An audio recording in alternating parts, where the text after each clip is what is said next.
Halo, pagi-pagi, semangat-semangat. Halo, udah hari Sabtu lagi ya. Sepekan, harapan saya teman-teman selalu sehat dan ada berkat-berkat yang datang ke dalam rumah kita ya. Oke, kembali lagi bersama saya Melani di Ayo BBM, belajar bareng Melani. Oke, kira-kira kita mau bahas apa sih pada pagi hari ini? Ya, untuk teman-teman mami-mami yang lagi masak di dapur ya, sambil oseng-mengoseng. Bisa dengerin deh si Melani ini ya, sharing ya gitu. Oke, tempo hari iklan yang saya infokan bahwa hari ini kita mau belajar tentang school franchise tanpa modal. Nah, untuk teman-teman yang sedang mencari peluang-peluang usaha, yang sekiranya, aduh kalau trading kayaknya kurang cocok deh untuk saya, karena saya lebih seneng yang sifatnya konseptor, yang sifatnya lebih ke edukasi, yang sifatnya lebih ke pendidikan atau mengajar gitu ya. Nah, ini menjadi salah satu alternatif ya.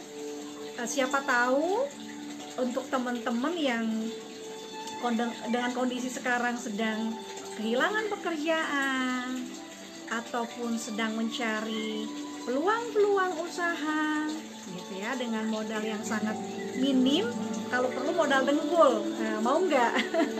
Saya mau sharing gitu ya. Oke. Kalau kita ngobrolin tentang dunia pendidikan, ada banyak challenge. Nah, saya nggak bisa bilang itu menjadi sebuah hambatan ya, karena memang dengan kondisi yang seperti ini banyak metode-metode belajar yang kurang optimal ya gitu. Contohnya misalnya ya, saya nggak usah jauh-jauh deh, saya ngobrolin tentang anak saya yang kecil ya, yang usianya sekarang 5 tahun. Sekitar 2 bulan yang lalu saya merasa ya bahwa anak saya harus sudah masuk taman kanak-kanak. Waktu itu ada pilihan, memang ada pilihan, apakah anak saya harus ke Bimba gitu ya untuk mengasah kalistungnya gitu ya, lebih kepada membaca, menulis, menghitung gitu, karena memang syarat yang harus ada di masing-masing sekolah nih ya, terutama ketika mau masuk SD, anaknya itu harus bisa membaca dan berhitung ya, plus menulis, yang dimana dengan usia anak-anak itu memang dia masih waktunya bermain, namun diakselerasi untuk segera membaca, menulis dan menghitung. Ya, kebetulan basic saya adalah psikologi. Pada dasarnya di usia-usia fase yang memungkinkan anak belajar untuk bermain, nah itu memang sudah seharusnya di sana porsinya, tapi karena memang kurikulum yang diakselerasikan, saya bilang diakselerasikan, itu akhirnya mempush anak untuk segera belajar cepat gitu ya, untuk kognitifnya terasah. Nah, lagi-lagi rasanya kok kasihan ya ketika anak saya dengarkan gurunya memberikan sebuah pelajaran dengan metode online gitu ya, dan dijejelkan, saya bilang dijejelkan konsep-konsep ataupun materi-materi yang begitu cukup banyak karena harus menghabiskan buku, dan pasti akan sesuai silabus yang sudah dipetakan oleh masing-masing sekolah ya gitu. Sehingga baru terakhir kemarin di bulan September saya memberhentikan anak saya yang kecil itu untuk dia bermain dulu aja gitu, bermain dulu, banyak untuk mengeksplor segala sesuatunya yang ada di rumah, kemudian bermain sambil belajar gitu ya, dengan metode yang menyenangkan, tidak interaksi yang tidak formal gitu ya gitu. Jadi memang saya menemukan metode untuk bagaimana caranya memberikan konsep tersebut. Nah, ngomong-ngomong tentang psikologi zaman dulu, saya punya mimpi sangat sederhana sekali. Saya berharap ketika saya lulus kuliah, saya ingin mendirikan sekolah TK. Nah, karena dari mulai SMA sampai dengan kuliah itu memang kerjaannya di rumah tuh ngumpulin anak-anak tetangga ngumpulin anak-anak tetangga untuk main di rumah, belajar bersama, bernyanyi, menari, fashion show gitu ya, ataupun melakukan drama-drama. Nah, yang udah saya ajarin zaman dulu nih, anaknya udah pada gede-gede gitu ya. Kelihatan dari behaviornya, mereka memiliki semangat gitu ya, memiliki semangat dan memiliki konsep atau bagaimana sih saya bisa menata hidup saya sedemikian rupa. Nah, gitu ya. Nah, jadi saya berpikir, kenapa kita tidak menciptakan hal yang sama untuk anak-anak kita di rumah. Nah, lagi-lagi akhirnya muncullah peluang-peluang baru gitu, dimana ada suatu peluang. Saya ngobrol banyak dengan beberapa deputinya ya, yang memang memiliki prinsipal di franchise school ini. Apa sih franchise schoolnya? Ya, itu Bimba A-I-U-E-O. Mungkin teman-teman pernah dengar ya, ada Bimba A-I-U-E-O. Anak saya yang pertama dan kedua itu merasakan konsep metode ini. Ya, modelnya bermain sambil belajar, tetapi anak tidak dipaksa untuk segera untuk menguasai banyak materi, jadi lebih spesifik, lebih personal.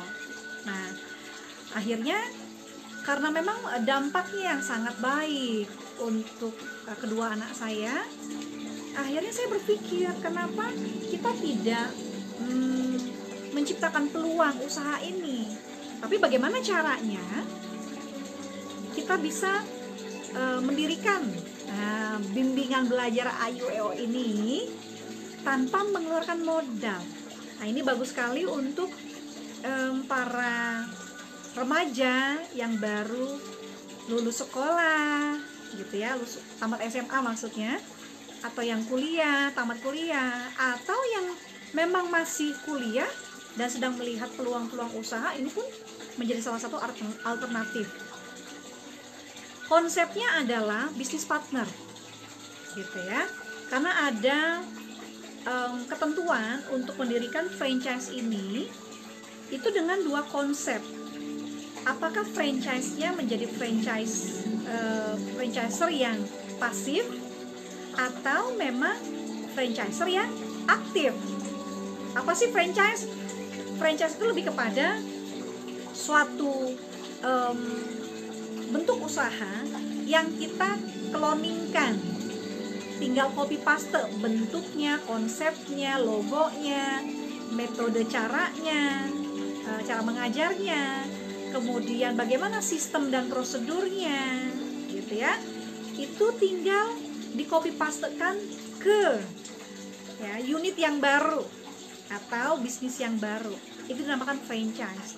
Nah, biasa kan ada royalti dan segala macamnya. Nah, namun saya coba kasih informasi kepada teman-teman yang ingin berbisnis ini, tetapi modalnya tidak ada. Bahkan ketika kita diberikan suatu pelatihan, kita justru diberikan uang saku. Menarik kan? Gitu.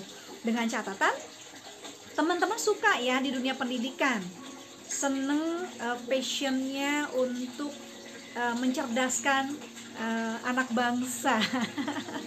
Nah itu yang memang menjadi biasanya visi dan misi seorang guru itu akan seperti itu. Jiwanya ada untuk dia bagaimana menumbuhkan, mengembangkan mindset anak didiknya, gitu ya. Oke, sederhana. Nanti kalau teman-teman ingin tahu bagaimana cara menghubungi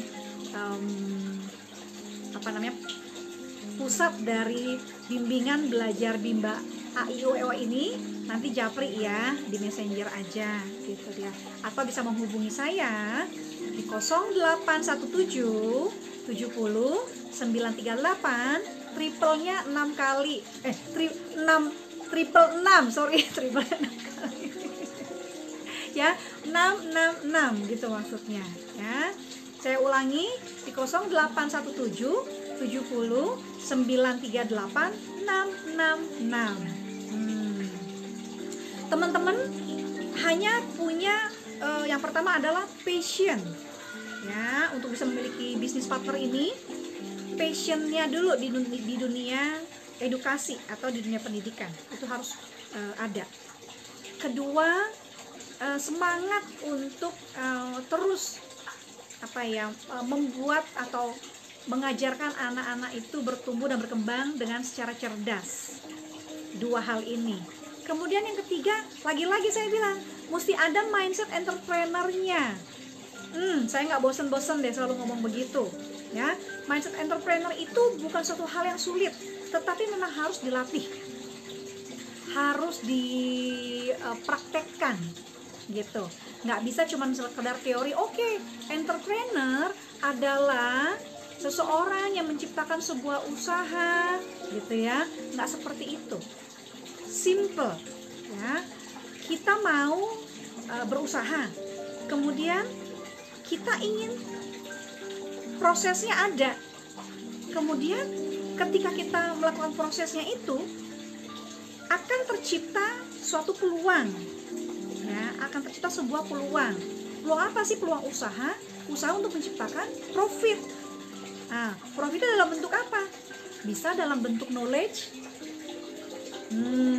dalam bentuk knowledge, dan bisa juga dalam bentuk materi.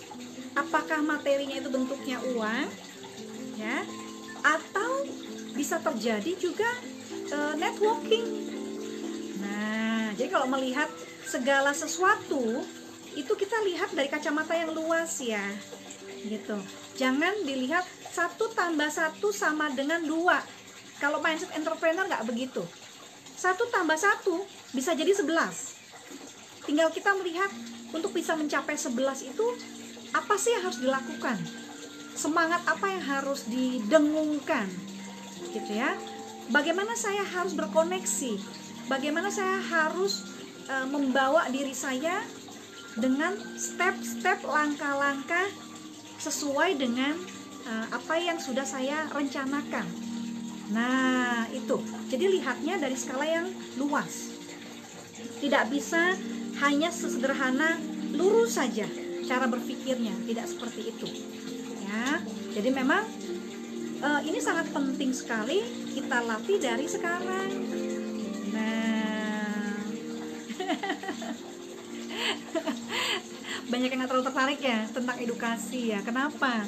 Karena semua orang pengen cepet kaya, instannya pengen cepet kaya, tapi nggak mau tahu tentang prosesnya. Itu ya. Oke, kalau sudah punya yang saya sebutkan tadi, gitu ya, maka teman-teman akan mendaftarkan ya ke pusat untuk diberikan sebuah pelatihan. Nah, pelatihan ini ada yang nelpon, agak distrap, gitu ya. Oke, lanjut ya. Jadi teman-teman akan diberikan suatu pelatihan selama 3 bulan di Jakarta. Kalau terlalu jauh dari rumah teman-teman, itu disediakan juga mes untuk stay di sana. Bisa pulang mungkin seminggu sekali atau 2 minggu sekali selama 3 bulan. Gitu dia. Nah, perlu berbayar nggak sih kalau kita training di sana atau stay di sana? Enggak. Ya, justru malah kita akan diberikan uang saku. Nah, jangan dilihat uang sakunya, tetapi lihat bagaimana kita mendapatkan konsep-konsep dalam mendidik, gitu ya. Nah, saya selalu melihat peluang-peluang itu tidak selalu harus refer to money, tidak, gitu. Akan terjadi koneksi-koneksi baru, ya. Akan terjadi menciptakan di kepala kita nih ya, di benak kita nih akan tercipta juga apa ya kalau saya bilang growth. Jadi kita punya pola pikir, kita punya how to learning lagi, gitu ya. Bagaimana caranya mengisi kembali kekosongan, karena pasti di setiap memori yang ada di benak kita ini akan tercipta bloknya ya, blocking gitu.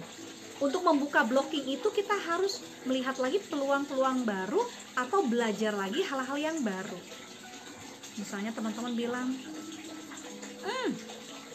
kayaknya udah tahu lah cara mengajar, gitu ya. Ya nggak apa-apa. Kalau teman-teman sudah expert di bidangnya, sudah tahu how to teaching, sudah tahu semua materi yang diberikan, bahkan ilmu hidup juga sudah merasa full, gitu ya. Saya cuma mau bilang bahwa kalau teman-teman merasa sudah full seperti itu, sebenarnya teman-teman itu kosong. Nah, kenapa bisa kosong? Karena semua ilmu yang kita serap di kepala kita, kemudian kita tidak keluarkan atau tidak kita sharingkan kepada orang lain, itu tidak akan terasah. Nah, ketika tidak akan terasah, muncul ilmu baru, muncul pengetahuan baru, muncul teknologi baru, atau bertemu dengan orang-orang dengan berbagai macam karakter, persepsi yang berbeda, dengan gaya komunikasi yang berbeda, itu kita akan terkotak, akan memblok bahwa apa yang saya ketahui itu adalah seperti ini. Jadi hanya itu saja yang harus mereka sampaikan kepada saya misalnya, atau hanya itu saja yang harus saya ketahui. Nah, itu yang saya bilang, kalau kita sudah angkuh secara knowledge atau pengetahuan, maka sebenarnya kita sedang kosong di situ. Kenapa? Karena kalau orang yang senang belajar, ya, kita belajar itu sampai menutup mata loh. Tidak ada batasan untuk kita selesai belajar. Nah, jadi kalau ada teman-teman yang merasa senang belajar, senang untuk mengisi hal-hal yang positif, ya, mau ilmunya kita suka nggak suka, gitu, itu coba kita dengarkan, kemudian kita analisa, gitu. Apakah ini cukup menjadi pengetahuan saya, atau pengetahuan ini bisa saya teruskan ke orang lain, kemudian orang lain akan terinspirasi dengan pemikiran ataupun sharing yang saya dapatkan di sebelumnya. Nah, ini kan menjadi tongkat estafet, ya, tongkat estafet kepada orang lain, gitu loh. Bahwa ilmu itu tidak mati di kita, ilmu itu harus hidup, ilmu itu harus di-spreadkan, harus disebarkan, gitu. Sehingga ketika kita sudah menabur, percaya alam akan memberikan manfaatnya. Nah, ini yang kita kadang-kadang suka lupa, gitu ya. Nah, balik lagi untuk yang bisnis franchise ini, ketika nanti teman-teman sudah 3 bulan ditrainingkan, ya, maka akan ditempatkan di unit usaha atau membangun sebuah unit usaha, gitu ya, yang sudah dipetakan. Misalnya waktu kemarin saya sharing, ya, ini untuk teman-teman daerah Depok dan sekitarnya, ya, Depok, Bogor, gitu. Terus yang ke arah Ciluar, Pakuan, gitu ya. Kemudian jadi seputaran itulah Bogor, ya. Nah, ini ada kurang lebih unit usaha yang mau dibuka itu ada sekitar 8 unit usaha. Nah, mereka membutuhkan banyak bisnis partner untuk digandeng. Jadi bayangkan, teman-teman hanya membawa konsep yang sudah teman-teman pelajari selama 3 bulan, oke?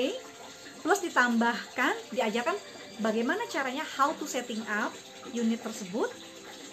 Kemudian teman-teman akan mencari tempat untuk usaha ini atau Bimba AIU EO ini berdiri.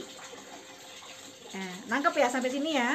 Mencari tempat, kemudian akan merekrut tenaga pengajar, kemudian akan mentrainingkan tenaga pengajar ini dengan knowledge yang sudah kita ketahui selama 3 bulan tersebut, ya.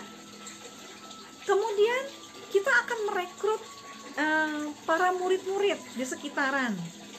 Nah, bagaimana caranya merekrut murid-murid? Muncul lagi di kepala kita kan? Nah, itulah yang saya bilang, di setiap kondisi apapun, mindset entrepreneur ini harus ada. Sehingga kita tidak akan mati akal untuk bisa menciptakan peluang-peluangnya. Nah, muncul dong pertanyaan. Kira-kira saya harus mengeluarkan modal berapa ya untuk cari tempat, sewa tempat, ngegaji gurunya, belum lagi yang lain-lainnya, ya. Nah, itu sudah disediakan oleh pusat. Jadi teman-teman nggak usah pikirin masalah modal, sewa tempatnya, bagaimana menggaji gurunya, gitu ya, nggak usah dipikirkan. Yang teman-teman harus pikirkan nanti adalah bagaimana setting up usaha ini, step-stepnya harus dilakukan, langkahnya apa, gitu. Terus dana operasional saya bagaimana? Dana operasional akan disiapkan, gitu ya. Bagaimana teman-teman mungkin akan merekrut gurunya atau merekrut juga murid-muridnya, gitu. Jadi itu sudah disiapkan. Jadi hanya cukup modal, passion, apapun saya masuk hands on di dalamnya, maka saya akan mendapatkan experience itu. Ketika experience ini saya dapat, maka saya akan punya konsep untuk saya sharingkan kembali ke orang lain. Nah, itu kesukaan saya seperti itu. Digaji nggak sih? Dapat untung nggak sih? saya udah nggak pikirin itu. Karena yang saya cari adalah love, spirit, and happiness. Itu udah konsep saya. Nanti biar berkat-berkat itu akan mengalir dengan sendirinya, gitu ya. So, untuk teman-teman ya, yang ibu-ibu yang punya anak, anaknya dibandingkan di rumah mainan handphone terus, distimulus yuk. Bagaimana caranya menjadi seorang pengusaha ya, dengan modal yang minim, dengan mengandalkan kognitif kita, afektif kita, kemudian kinestetik kita, bergerak step by step, membuat langkah kecil untuk langkah-langkah besar, gitu ya. Dalam suatu bisnis itu harus dimulai langkah kecil, gitu ya. Jangan langsung besar, nggak usah.